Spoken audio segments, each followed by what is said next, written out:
Now in the fall, when you've got all these beautiful flowers blooming, you've also got lots of harvest in the vegetable garden and even from fruit trees and so forth, and canning usually comes to mind, but not everybody knows how to do that. So our friend Ben at Local is going to show us just how to do it. I'm Ben Mustin. I'm one of the founders and owners of Local Foods. We're a local company based in Denver and Boulder, and we partner with farms from Colorado to can and preserve locally grown produce so that our customers can eat and enjoy delicious local produce all year round. We're here at the test kitchen at Denver Urban Homesteading, and it's Denver's only indoor all year round farmers market. It's a great place, and we're one of the vendors here. So the first thing that I would recommend anyone who's starting to can is start with a great canning book. Make sure that you're doing things safely and the right way, and that's so critical when we're talking about canning. And this really is about home canning, rather than doing anything commercially. Take the time to clean everything and get set up in advance. Today what we're going to be doing is a hot pack tomato with basil recipe. All right, first step, we're going to start with sterilizing our jars and lids. So I've got this big canning pot here. I'm going to get the jars in here, and I'm going to use this little guy for our lids and rings. And the first thing I'm going to do is I'm going to blanch my tomatoes in boiling water. I'm going to leave these in for in the neighborhood of 45 seconds.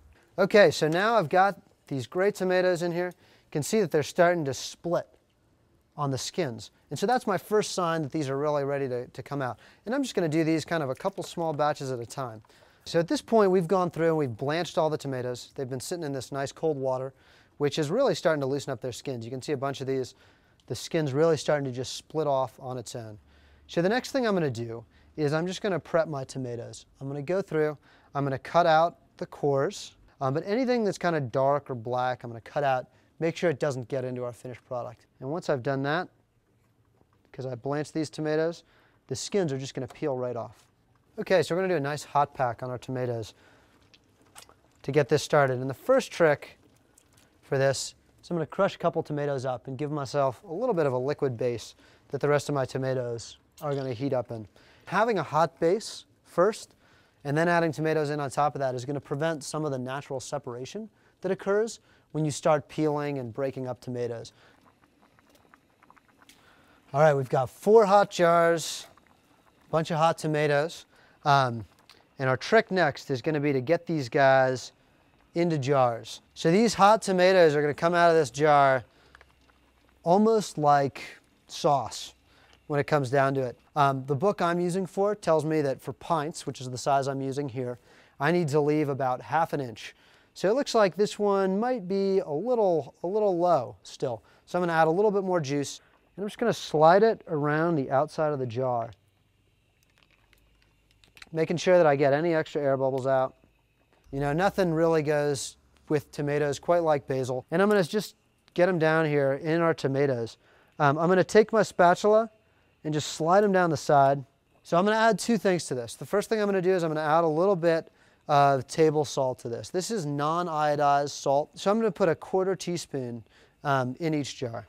Now, this is one of the most important things that I do from a safety standpoint when I'm canning tomatoes.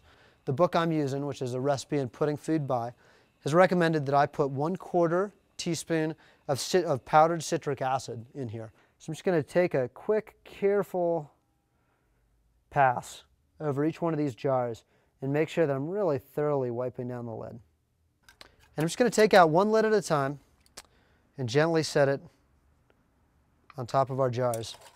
So I always want to go straight from the water onto my jar.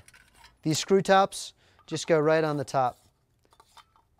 We're going to be canning these just in a traditional water bath method. The process of putting our jars in boiling water is going to pasteurize both the contents and the jars. For hot pack tomatoes, I need to process our pint jars for 35 minutes. The next thing I'm going to do, which is really important here in Denver, is I'm going to adjust for altitude. I'm going to add 10 minutes to our processing time. So instead of 35, I'll process these in here for 45 minutes. All right, my timer's gone off. It's been 45 minutes.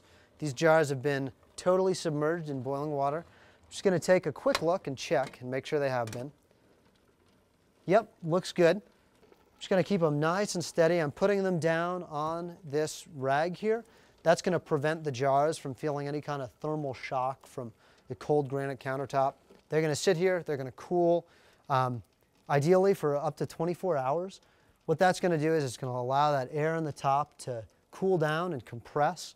As it cools gently, it's going to pull down, create a vacuum on the top, and these are going to be totally sealed and ready to go. Thanks again for joining us. Our website's mmlocalfoods.com. If you're interested, go check it out. We've got harvest shares available right now, a bunch of great purchase options on our website, and we'd love to have your support. Thanks so much.